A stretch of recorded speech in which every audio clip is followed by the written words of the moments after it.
ठीक है। चेती जो महाजनपद थी वो कहाँ पर थी? बुंदेलखंड में,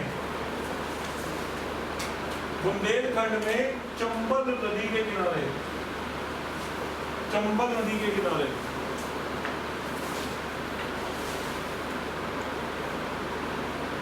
यहां का सबसे इंपॉर्टेंट राजा कौन था? शिशुपाल।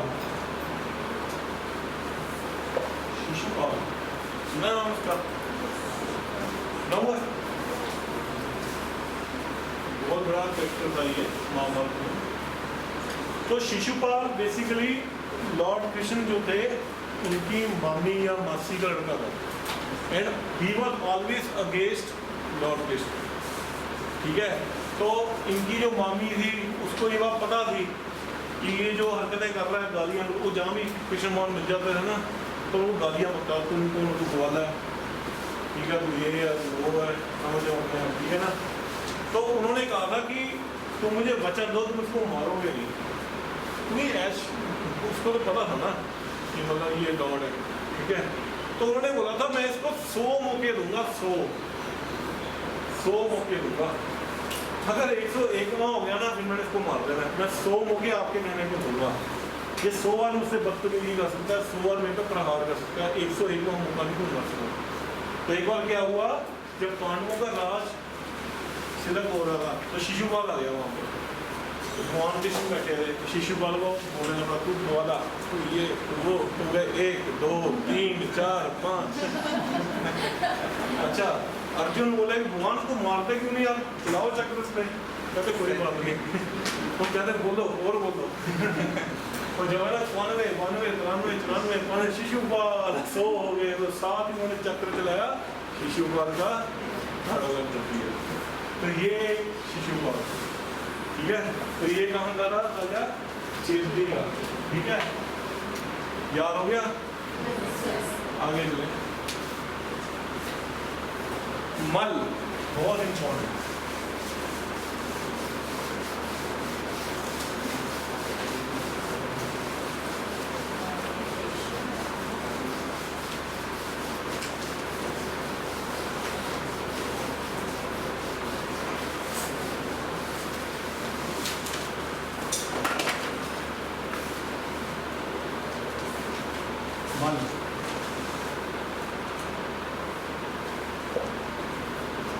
मल एक रिपब्लिकन था, रिपब्लिक। तो आपको डिफरेंस पता लगी तो लास्ट टाइम तो रिपब्लिक सर अभी यहाँ से रिपब्लिकन बीच में मैं कोई प्रॉब्लम क्योंकि ना इसका जो इतिहास है वो बुद्ध और जैन धर्म से जुड़ा हुआ है, इसलिए ये इम्पोर्टेंट महाजनपद रहती है। बेसिकली हम रिपब्लिक को सेकेंडरी में लेते हैं, पर ये इम्पोर्टेंट है क्योंकि बेसिकली वो राजतंत्र से है, ठीक है ना। मल की 2 कैपिटल, मल की 2 कैपिटल थी। पहली कैपिटल का नाम क्या था? कुशीनारा।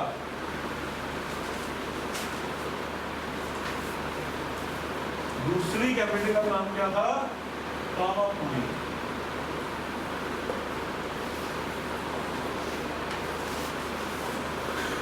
कुशीनारा, कुशीनारा क्यों कहा जाता है? भगवान राम के लव कुश थे, ठीक है, जो उनके कुश जो पुत्र थे उन्होंने ये इस साइड का एरिया बताया, ठीक है ना, इसलिए इसको कुशीनारा भी कहा जाता है। कुशीनारा क्यों इंपॉर्टेंट है? क्योंकि भगवान बुद्ध की जो डेथ हुई थी, यानी उनको महापरिनिर्वाण मिला था, जो उनकी डेथ हुई थी वो कुशीनारा में हुई। वो कहाँ पर हुई थी? कुशीनारा में हुई। और पावापुरी क्यों इंपॉर्टेंट है? जो महावीर थे जैन धर्म के 24वें तीर्थंकर, उनकी जो डेथ हुई थी कहाँ पर हुई थी? इसलिए इंपॉर्टेंट महाजनपद है। भगवान बुद्ध को निवारण मिला था कुशीनारा में, और महावीर को निवारण यानी उनकी डेथ कहाँ पर हुई थी? पावापुरी। तो ऐसा माना जाता है पावापुरी में जब उनकी डेथ हुई थी तो वहाँ पर दिवाली मनाई गई थी, ठीक है, क्योंकि ये ब्राह्मणों का एरिया था बेसिकली। तो ब्राह्मण तो हमेशा इनके एंटी रहे थे, ठीक है, जब वो गए थे तो उन्होंने दिवाली मनाई थी। एक शत्रु निकला। ठीक है, क्लियर है ये? आगे चलो। अवंती,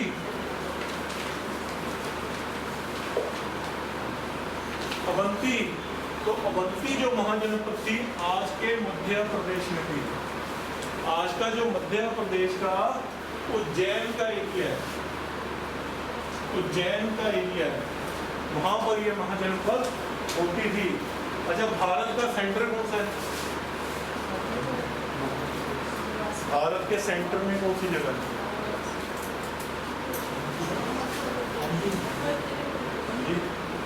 वो शहर बताओ, भारत के सेंटर में कौन सा शहर है? उज्जैन। उज्जैन, ध्यान से देखना, टॉपिक ऑफ टेंपल होता है। ठीक है, जो चीज सेंटर में होती है ना वो केंद्र बिंदु होती है, वो स्पिरिचुअल पर्पस से बहुत इंपॉर्टेंट है। भारत का सेंटर क्या है? उज्जैन। और उज्जैन में क्या? महाकालेश्वर मंदिर, नर्मदा नदी के लॉर्ड शिवा की नगरी है। अच्छा, पूरे ब्रह्मांड का सेंटर कौन सा है? और वो जगह जीसस क्राइस्ट से भी जुड़ी हुई है। इजराइल नहीं,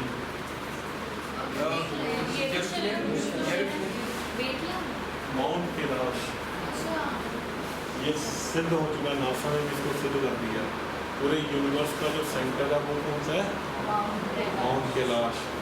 हिंदू धर्म, बौद्ध धर्म, जैन धर्म और क्रिश्चियनिटी से भी जुड़ी हुई है।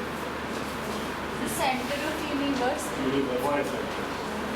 यूनिवर्स का सेंटर। और ऐसी शक्ति है उसके ऊपर, उस माउंट कैलाश में, कहते हैं आज तक कोई उसके ऊपर तो नहीं निकला। ये 4 धर्मों से जुड़ी हुई है, जैन, बौद्ध, क्रिश्चियनिटी और हिंदू। तो इसलिए सेंटर में होने के कारण नेचुरली इम्पोर्टेंट है हमारे लिए। कैलाश का कैलाश पर्वत का क्रिश्चियनिटी में इसलिए बोला गया है क्योंकि योगानंदा की बुक पढ़ी है। योगानंदा कौन है? महात्मा गांधी के स्पिरिचुअल गुरु योगानंदा। ठीक है, और वो क्रिश्चियनिटी में बहुत बिलीव करते थे, despite of the fact he was Hindu. सारी उम्र उन्होंने अपनी जेरूसलम यूएसए इन कंट्रीज में गुजारी। क्राइस्ट के बहुत बड़े फॉलोअर थे। ठीक है, तो उन्होंने बोला क्राइस्ट के अपोस्टल हुए थे, अपोस्टल हुए थे, तो सेंट थॉमस ही थे। उनके बारे में कथा पता आपको? बताई होगी मैंने। जब वो केरला में, केरल भारत में आए थे, वो केरल में आए थे। ठीक है, केरल में जब वो आए थे तो वहाँ पर ना जो पंडित थे वो अपनी करते ही हैं। ठीक है, वो ऐसे शुरू करते हैं, वो कहते हैं ये क्या हो रहा है? कहते हैं हम जल दे रहे हैं। वो कहते हैं ये कौन सा जल पहुँच रहा है वहाँ पर? तो पंडित जी कहते हैं अच्छा ये बात है। कहते फिर आप पहुँचा के दिखा दो। तो कहते जब उन्होंने जल को ऐसे फेंका ना, वो सूर्य के पास चला गया। और वहाँ के जो लोग थे उस समय हिंदू धर्म चल रहा था, वो लोग क्रिश्चियनिटी में कन्वर्ट हो गए। पता होना चाहिए आपको। ठीक है, सेंट थॉमस जो थे बहुत कम लोगों को पता है, वो माउंट कैलाश में भी थे और वहाँ पर उन्होंने मेडिटेशन भी किया। ये बहुत कम लोगों को पता है। दूसरी वाली बात, जब वो भारत में आए थे सबसे पहले केरल में आए थे। ठीक है, केरल में जो क्रिश्चियनिटी है वो उनकी वजह से एंटर की गई। क्रिश्चियनिटी उस टाइम 1st सेंचुरी बीसी में क्रिश्चियनिटी एंटर की है भारत में। ठीक है, और बाद में वो माउंट कैलाश हिमालय की ओर भी गए। ठीक है, इसलिए ये जो एरिया है ना, ये बेसिकली 4 रिलीजन से डील करता है। ठीक है, अब आगे उज्जैन। तो उज्जैन क्योंकि अब सेंटर में है, ये क्यों इम्पोर्टेंट है? 2 पथ होते रहे, एक होता था उत्तर पथ। उत्तर पथ, उत्तर पथ कहाँ से जा रहा है? वेस्ट बंगाल से ये आगे जाता था ग्रीक तक, ग्रीक तक। ठीक है, हम पढ़ेंगे ना बाद में, जब कुशान आएंगे तो उसको सिल्क रूट बोलते हैं। अब चाइना ने फिर खोला हुआ इसको। ठीक है, एक था दक्षिण पथ, ये दक्षिण पर ऐसे ही आता था, नॉर्थ से लेकर साउथ इंडिया तक, कन्याकुमारी तक। जो इनका जंक्शन था वो कहाँ पर था? उज्जैन में। तो सारे व्यापारी यहाँ से एक बार होकर निकलते हैं, ठीक है। तो ये बहुत बड़ा टैक्स कलेक्शन की चुंगी लगती थी ना, फाइनेंशियली बहुत इंपॉर्टेंट था, ठीक है। यहाँ का जो राजा था वो कौन था? चंडप्रद्योत। चंडप्रद्योत,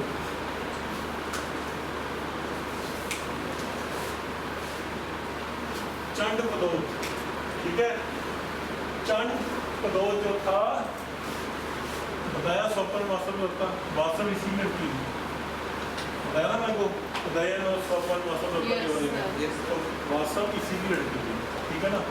आगे चले, इसका मगध के राजा बिंबिसार से बहुत बड़ी दुश्मनी थी। मगध के राजा बिंबिसार से बहुत बड़ी दुश्मनी थी,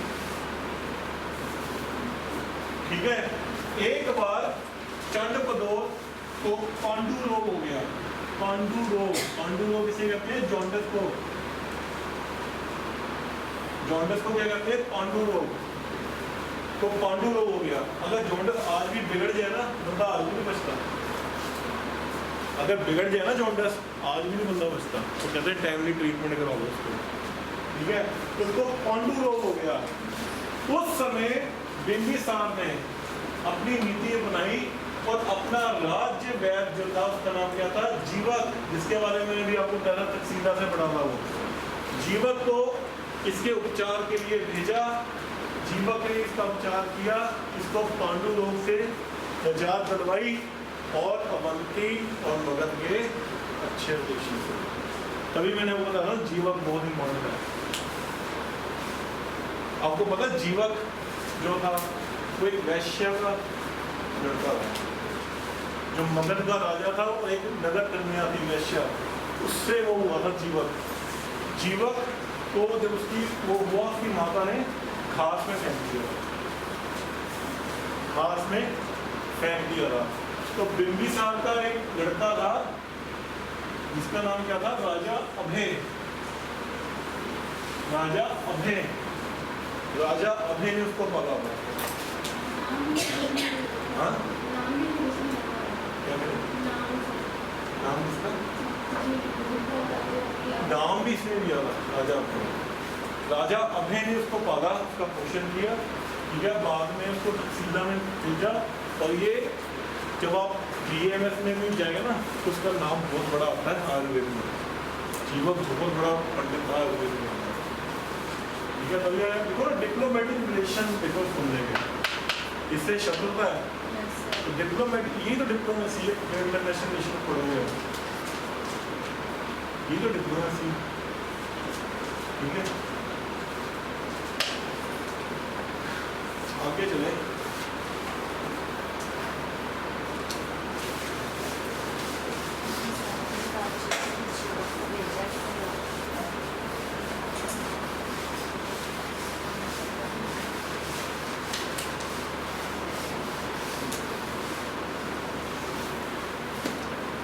कुरु, कुरु महाजन, कुरु। मैंने आपको वैदिक पीरियड में बताया था कि 10 राजन युद्ध, 10 राजन युद्ध के बाद क्या हुआ था? लेटर वैदिक पीरियड में भरत ट्राइब जो थी और कुरु ट्राइब जो थी, आपस में मिलकर क्या बन गए थे? कुरु। बताया था अभी पढ़ा होगा कुरु। तो कुरु लोग जो थे, ये वही कुरु, ये वही है कौरव पांडव, ठीक है ना। जो कुरु लोग थे, ये पहले कहां पर राज्य कर रहे थे? कुरुक्षेत्र में। कुरुक्षेत्र का नाम कहां से आया? कुरु ट्राइब का जो क्षेत्र था जहां पर वो राज कर रही थी, वहां से कुरुक्षेत्र बना, ठीक है। जो कुरुक्षेत्र था, उसके बाद में इनकी कैपिटल कहां पर शुरू हुई? इंद्रप्रस्थ में। इंद्रप्रस्थ कौन सा है? मेरठ का इलाका। दिल्ली का जो इलाका है इंद्रप्रस्थ यूनिवर्सिटी में हुआ है, उसको JNU कहते हैं। JNU यूनिवर्सिटी का इंद्रप्रस्थ यूनिवर्सिटी भी कहा जाता है, ठीक है। तो पहले इनकी कैपिटल कहाँ थी? कुरुक्षेत्र में। बाद में इनकी कैपिटल कहाँ पर आई? उसकी जरूरत पड़ती है। ठीक है जी। सबसे पहले ये जो स्टेट था वो क्या था, ऑटोक्रेटिक था। ऑटोक्रेटिक था, हमको पता चल चुका है कि यहाँ पर कौरव थे, यहाँ पर पांडव थे, दोनों के बीच में लड़ाई हुई, ठीक है, और पांडव थी। इस लड़ाई के बाद पांडवों ने 30 साल तक राज किया। इस लड़ाई के बाद पांडवों ने 30 साल तक राज किया। 30 साल के बाद वो वहां से चले गए थे। उन्होंने अपना राजपाट सारा किसको दे दिया, अपने पोते राजा परीक्षित को। राजा परीक्षित को वो चले गए थे ना, पांडव के स्वर्ग की सीढ़ी पे खड़े हो, पता होगा आपको, ठीक है। तो उन्होंने किसको राजधर्म दिया था, परीक्षित को। परीक्षित के बारे में स्टोरी है कि पुराणों में बोला गया जो कलयुग है, ये जो युग है किसका, कली का युग है, ठीक है ना। पता नहीं मुझे क्रिश्चियनिटी में इसको किस हिसाब से कौन सा अदा करते हैं, पर हिंदू धर्म में, सिख धर्म में इसको कली का युग बोला गया, इसमें पाप ज़्यादा होता है, ठीक है ना। तो कली का युग कब से स्टार्ट हुआ था, वो राजा परीक्षित से हुआ था। तो कली का जो युग है वो हिंदू धर्म में मानते हैं राहु का युग है, छल कपट का युग है, ठीक है। तो एक दिन जो परीक्षित जा रहा था तो कहते सोना का जो मुकुट था उसमें राहु बैठ गया, उसकी बुद्धि खराब कर दी। और एक ऋषि था, ठीक है, वो स्नान कर रहा था, उसके गले में उसने मरा हुआ सांप डाला। जो ऋषि का बेटा था उसने उसको श्राप दिया कि उन्हें मेरे पिता के ऊपर सांप डाला, ठीक है, तो ये जो आज से 14 दिन बाद तेरी सांप के काटने से मृत्यु होगी, ठीक है। और 14 दिन बाद जब वो फल खा रहा था, फल में से एक तक्षक सांप निकला, तो उसने उसको दस दिया। उसने कह दिया सारे दरवाजे बंद करा दो, सब कुछ बंद करा दो, सांप बिहार चूहा नहीं आना चाहिए, वो ठीक नहीं आनी चाहिए। और जब वो फल आया, फल खाने लगा, बीच में तो नाम नहीं हो गया और सांप ने दस दिया। इसका जो लड़का था उसका नाम क्या था, जनमेय।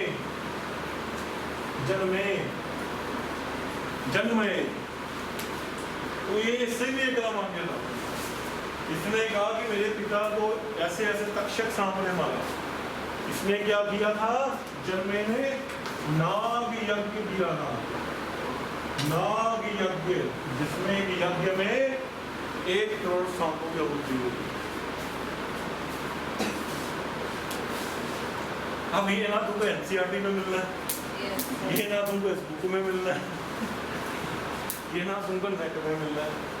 और अगर कहीं बाई चांस ने पूछ लिया जनमेय के बारे में, आपको पता नहीं होगा जनमेय कौन सी माँ जन्म से डील करता है, तो क्वेश्चन आजकल ऐसे ही आ रहे हैं, ठीक है ना, कंपटीशन है ना, क्लियर है।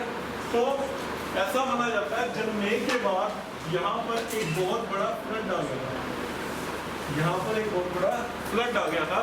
उस फ्लड में ये सारी महाजनपद, कुरु महाजनपद बह गई थी, और जो लोग बचे हुए थे वो बाद में ईस्ट में माइग्रेट किए, वो बाद में ईस्ट में माइग्रेट किए, और इलाहाबाद के पास ये लोग रहने लग पड़े, इलाहाबाद के पास ये लोग रहने लग पड़े। तो बुद्ध के काल में अब ये महाजनपद क्या बन गई थी, रिपब्लिक। ये चीज याद रखिए ना, पहले क्या थी, ऑटोक्रेटिक, बाद में क्या बन गई,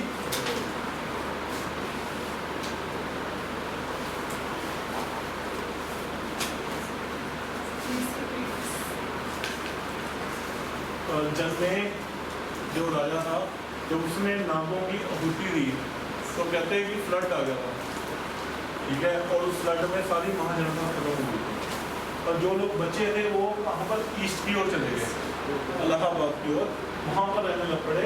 बुद्ध के काल में ये महाजनता रिपब्लिक बन गई।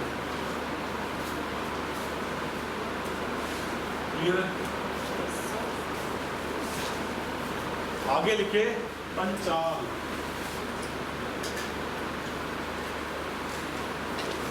पंचाल, ठीक है। तो आज का जो ये आप लगा लो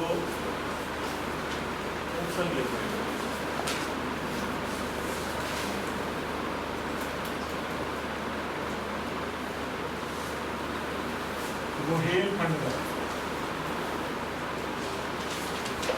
बुंदेलखंड यूपी, बुंदेलखंड का जो एरिया है वो पंचाल का एरिया, ठीक है।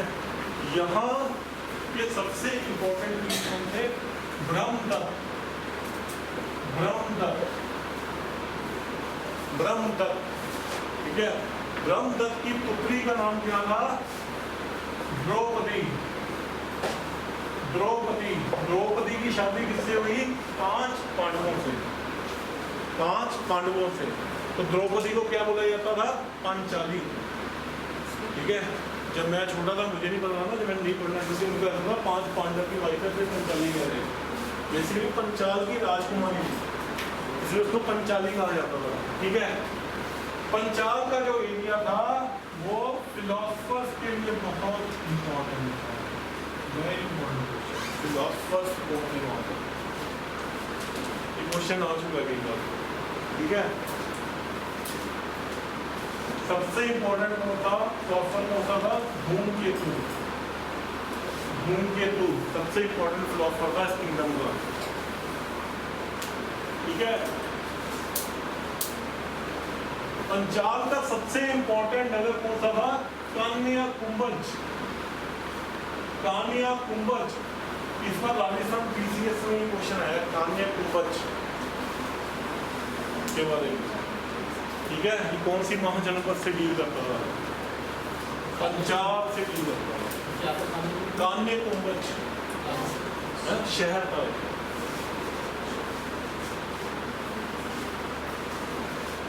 क्लियर? Yes, sir. अगली है मत्स्य,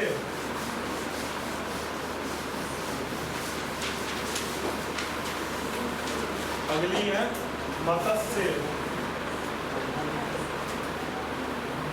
तो मत्स्य कहां पर है? आज की राजस्थान, आज की राजस्थान में, ठीक है।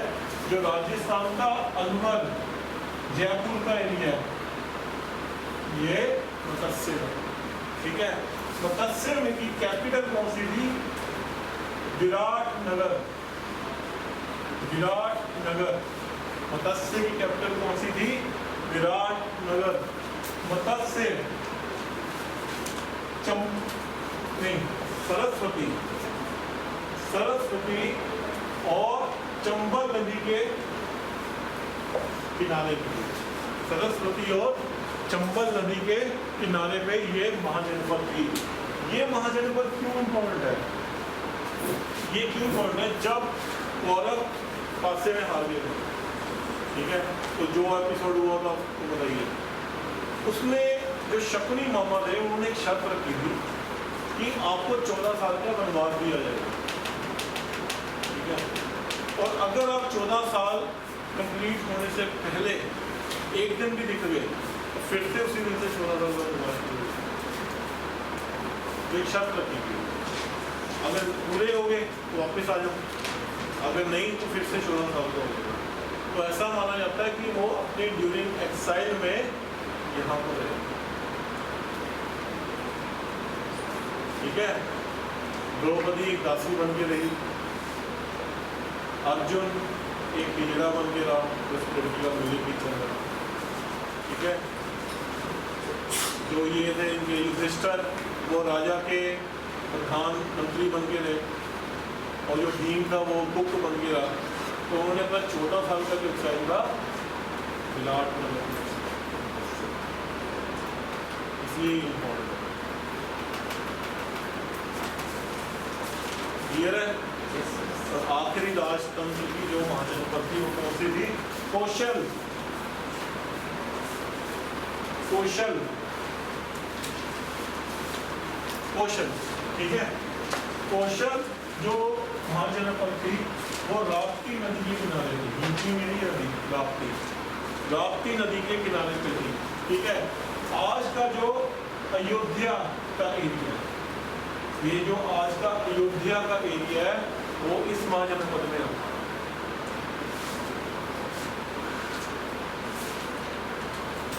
क्लियर है? यहाँ का सबसे इंपॉर्टेंट राजा कौन था?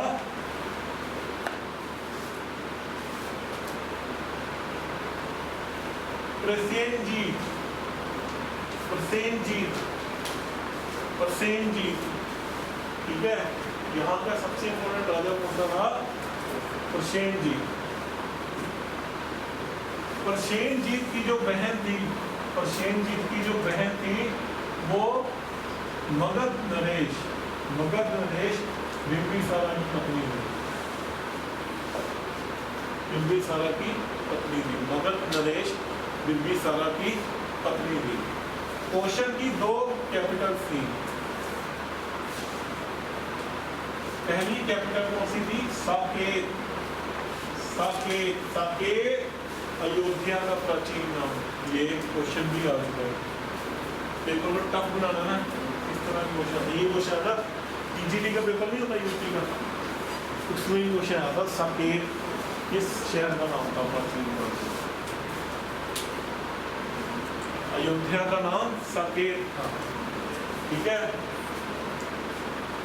दूसरी कैपिटल कौन सी थी? श्रावस्ती। दूसरी कैपिटल कौन सी थी? श्रावस्ती।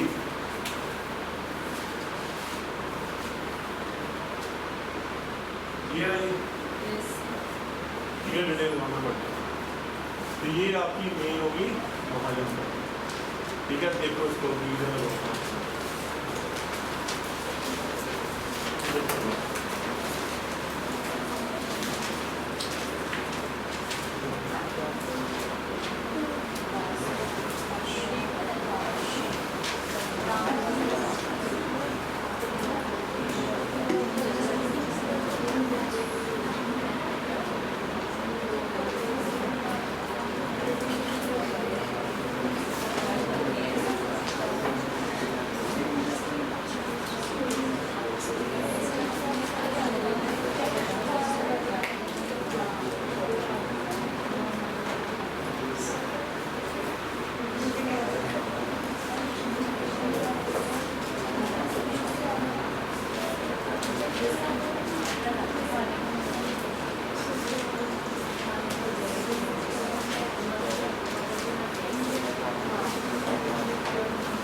याद करने का भैया एक ही तरीका है, तो 5 बार पढ़ लो, किसी को बार पढ़ लो। अच्छा आपका दिमाग इस तरह का अपने आप याद कर लेगा।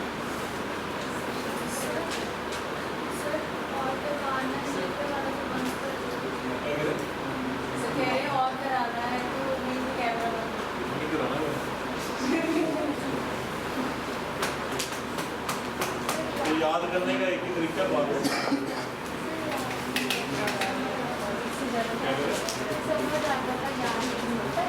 एक पिक्चराइजेशन कर दो ना स्टोरी शीट में, तभी आपको स्टोरी फॉर्म में बता दूंगा। पिक्चराइजेशन कर लो। अरे डीसी बनना इतना आसान है, मुझे जो बना हुआ है ज़्यादा है उसको इतना भी मुझे कह रहा था मैडम को, मुझे कहता मुझे अभी भी ट्रेनिंग है, वो अंडर ट्रेनिंग था।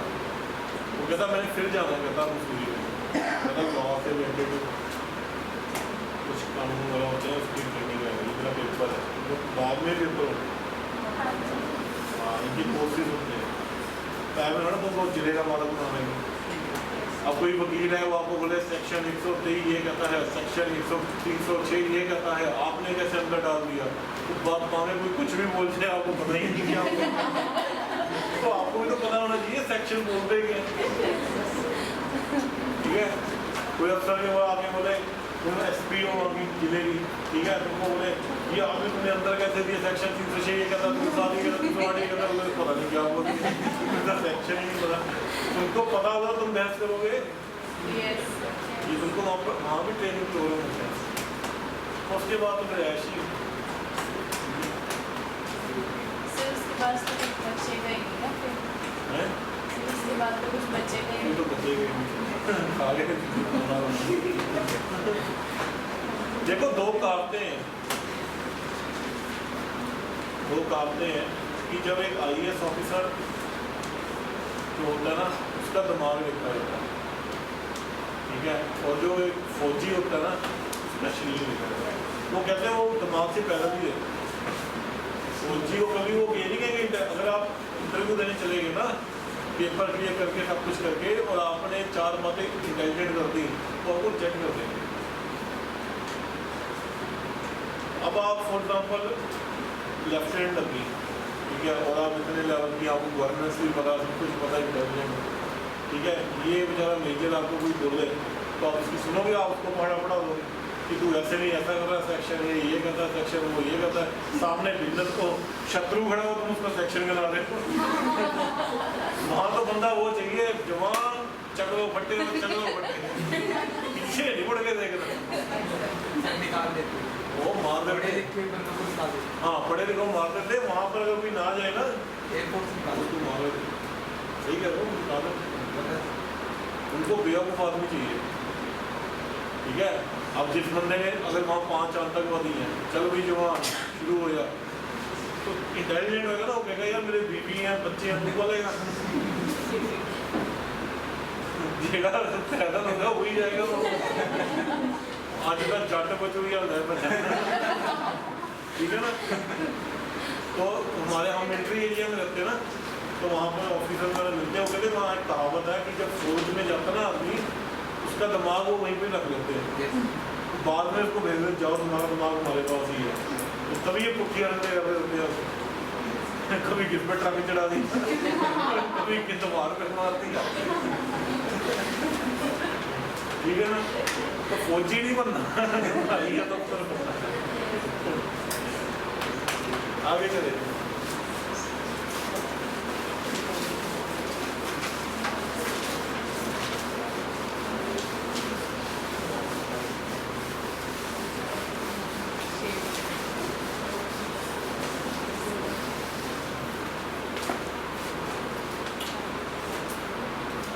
अगला टॉपिक है rise of Magadh. Rise of Magadh. तो इन सारी महाजनपद में सबसे पावरफुल महाजनपद जो पूर्व काल में थी वो कौन सी थी? मगध। पहले काशी थी, बाद में मगध। पहली बार ऐसे कौन से इंपॉर्टेंट फैक्टर्स थे जिसके कारण मगध सबसे पावरफुल होती? पहला, मगध जो थी वो बिहार के इलाके में थी, बिहार के इलाके में थी। ये जो एरिया है ये एग्रीकल्चर के लिए बहुत इंपॉर्टेंट है। एल्यूमिनियम सोइल है यहाँ पर, गंगा यमुना द्वार वाला एरिया ही है ये, इंडोगैनेटिक एरिया। तो ये एरिया एग्रीकल्चर की खेती के लिए बहुत इंपॉर्टेंट है। खेती होएगी तभी अन्न होगा, तभी आर्मी खड़ी करोगे, ठीक है। दूसरी बात आपको पता होना चाहिए, झारखंड का जो एरिया है वो पहले बिहार में था, ये 2000 में लागू हुआ, 2001 में लागू हुआ, ये बिहार का ही पार्ट था। और जो झारखंड है आज भी जो माइंस है, खासकर आयरन की माइंस, वो झारखंड में। इसका मतलब ये मगध का एरिया था, यहाँ पर आयरन की माइंस शुरू से है। तो मगध के लोग आयरन की माइंस को यूज करके वहां से आयरन निकालकर सुप्रीम हथियार बनाते हैं, और जिनके पास हथियार है वो नेचुरली ताकतवर है, ठीक है। तीसरा, यहाँ पर उस समय फॉरेस्ट बहुत ज्यादा थे, जंगल बहुत ज्यादा थे, ठीक है। इन जंगलों में हाथी बहुत थे, और एलिफेंट उस समय का क्या था? ट्रक था, जैसे ट्रक है ना, ठीक है, शक्तिमान ट्रक, ठीक है, ये उस समय का शक्तिमान ट्रक था, ठीक है। जो माल लद्दा था इसके ऊपर लद के लेके जाते थे, ट्रांसपोर्ट सिस्टम डेवलप था, ठीक है। चौथा, यहाँ की 2 कैपिटल थी। पहली कैपिटल कौन सी थी? राजगीर। राजगीर पहली कैपिटल कौन सी थी? राजगीर। जो राजगीर थी वो 5 पहाड़ियों के सराउंड में 5 पहाड़ियां थी, उसके सराउंड में 5 पहाड़ियां थी और वो पहाड़ी की टॉप पे था, पहाड़ी की टॉप पे था। ठीक है, तो नेचुरली अगर शत्रु ने अटैक करना है उसको पहले पहाड़ी चढ़नी पड़ेगी। ठीक है, तब तक आप पत्थर भी फेंक सकते हो, अपना डिफेंस कर सकते हो, पत्थर नहीं तो हाथी फेंक लो हाथी काम अपने आप हो जाएगा। ठीक है ना, ये टॉप पे थी। ठीक है, तो इसको घेरना मुश्किल था। अगली कैपिटल जो थी वो कौन सी थी? पाटलिपुत्र। पाटलिपुत्र पाटलिपुत्र पाटलिपुत्र जो थी वो बेसिकली एक आइलैंड टाइप था। ठीक है, वो गंगा, यमुना और गंडक इन 3 नदियों के संगम में एक सिटी थी। इसको उन्होंने कैपिटल बनाया दूसरी। अब देखो, अगर आपने इस टापू पे जाना है, नदी के बीच में टापू है, उसको कैपिटल है, तो पहले नदी की तो पार करनी पड़ेगी। वो तो आज टेहरी गढ़वाल डैम बना हुआ है, आज टेहरी गढ़वाल डैम वहां पर है उत्तराखंड में, तब भी देखो पानी कितना गंदा है। और सोचो समझो डैम होते ही तो सोचे इस पानी को घेरना कितना मुश्किल है। उस समय कौन सी शिप्स बनी हुई। आज अगर वो डैम टूट जाए ना, हिमाचल, उत्तराखंड, पंजाब, हरियाणा, दिल्ली सब खत्म हो जाएगा। कितना पानी है उसमें, तो तब भी गंगा में देख लो हरिद्वार में कितना पानी है। ठीक है, तो नेचुरली ये प्रोटेक्शन था। और सबसे इम्पोर्टेंट बात ये है, कोई भी जो स्टेट इतना पावरफुल है वो अपने राजाओं के कारण, ये चीजें सेकेंडरी हैं। अगर राजे में दम नहीं है, ठीक है ना, अगर तुम एसपी हो, तुम में दम नहीं है, तो शहर में तो गुंडागर्दी वैसी होगी। पता लगे बाहर कट्टे से गोली चल गई, तुम टेबल नहीं से लुकोगे तो गुंडे ऐसे ही बनेंगे, पर राजे में दम होना चाहिए, राजे दमदार थे।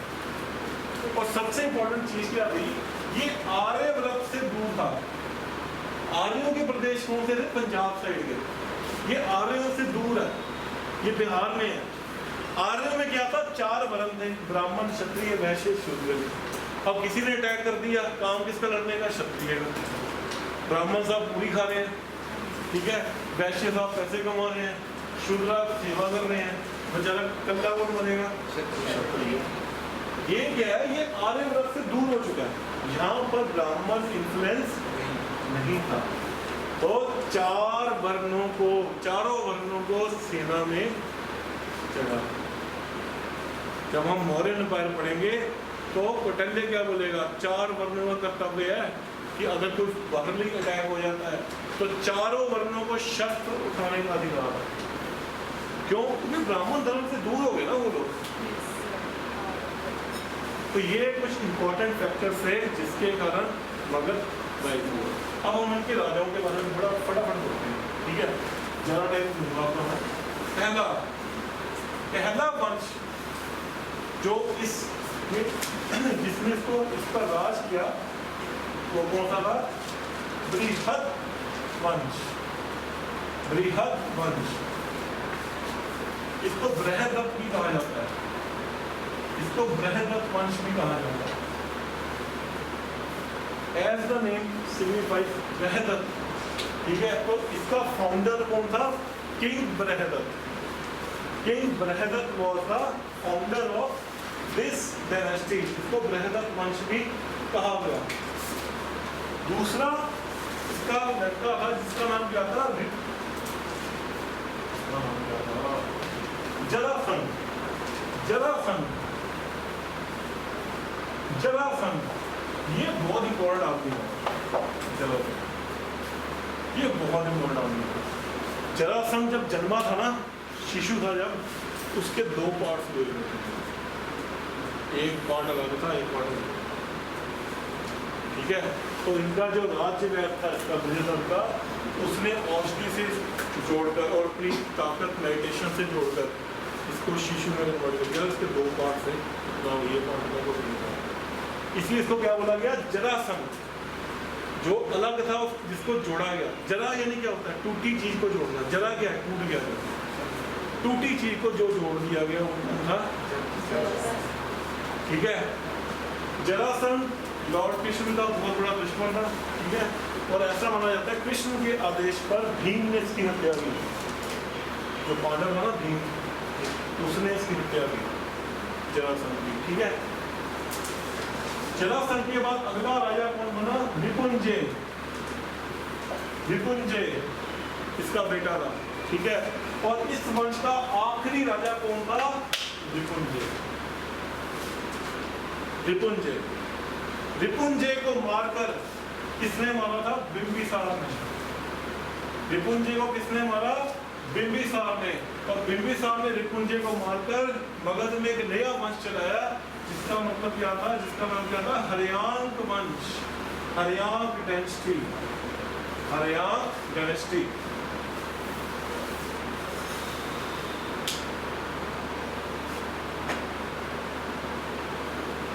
ठीक है। हर्यांक का मतलब क्या होता है? पितृहंता, पितृहंता। इस डायनेस्टी का एक एक राजे ने अपने पिता की हत्या की, गद्दी में। हर्यांक का, हर्यांक की संस्कृत वर्ड है, ठीक है, जिसका मतलब है हिंदी में पितृहंता। इस डायनेस्टी के हर राजे ने अपने पिता की हत्या कर क्लियर है जी? बताओ। Yes sir.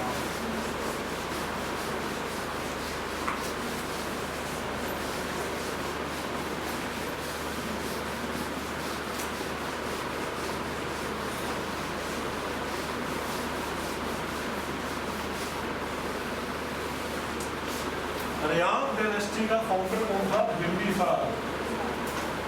बिंबिसार, ठीक है। तो फर्स्ट बिंबिसार जो था, बिंबिसार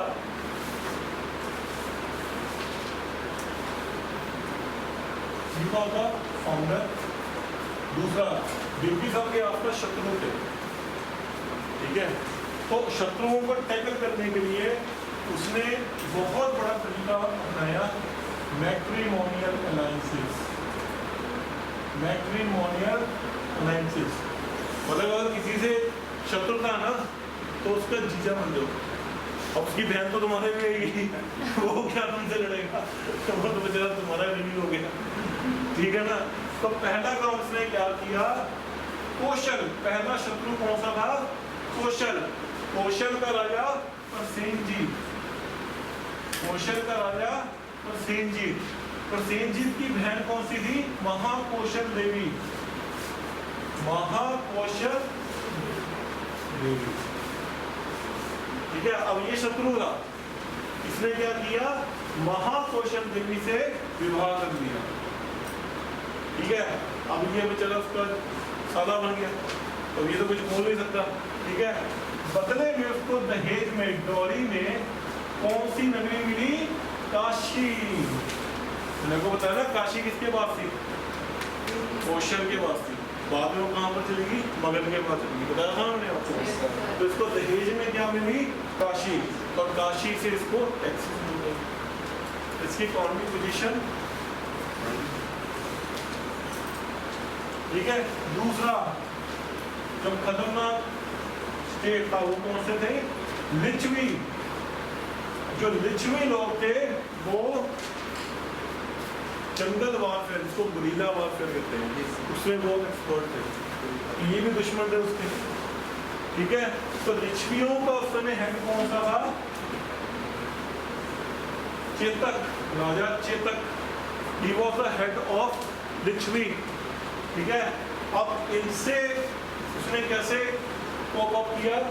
इसकी एक बहन थी जिसका नाम क्या था? छेलना। छेलना, छेलना, ठीक है। तो इसने छेलना से अब ये बेचारा साला बन गया, ये क्या चीजें में अटैक करेगा, ठीक है। ये भी शांत होकर बैठ गया, ठीक है।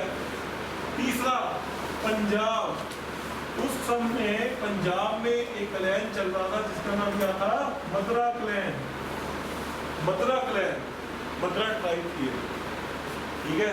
तो ये भी बहुत क्रूर ट्राइब थी, इससे भी खतरा रहा उसको, ठीक है। तो तीसरा फंडा उसने क्या किया? इनकी भी राजकन्या से शादी कर ली, ठीक है। तो ये साला नंबर 3 हो गया, ठीक है। अब ये मेन जो थे ये साले शांत हो गए, ठीक है। अब जीजा जी सुप्रीम हो गए। चौथे में आ गया अवंती।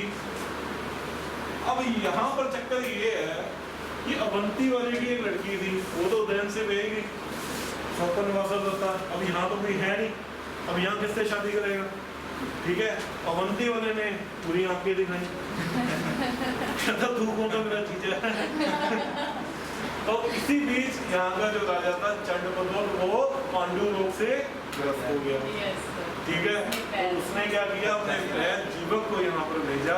अब मरते बंदे को तुम बचाओगे भैया, उसके लिए तो वही करूँगा। सी द टेक्निक, ये होते हैं डिप्लोमेट। मैं अपने दिमाग से अपने शत्रुओं का नाश करूँ, क्लियर है। Yes sir. और बिंबिसारा के 3 लड़के थे, बिंबिसारा के 3 लड़के थे। पहला अजात शत्रु, अजात शत्रु, पहले का नाम क्या था, अजात शत्रु। दूसरे का नाम क्या था, अभय। तीसरे का नाम क्या था, अनिरुद्ध, अनिरुद्ध। तो अभय के बारे में आपको बता चुका हूं मैं कि जीवक को उसने ही पाला था, ठीक है ना। जीवक का पालन पोषण अभय नहीं किया था, ठीक है। अजात शत्रु सबसे खतरनाक आदमी था। उसने क्या किया, राज्य को पाने के लिए अपने दोनों भाइयों को भी मारा और बिंबिसार को मारा, अपने पिता को भी मारा और राज्य को अजात शत्रु। तो अगला टॉपिक है अजात शत्रु। सर नेम्स दोबारा बता दीजिए। इसके ये नेम्स अजात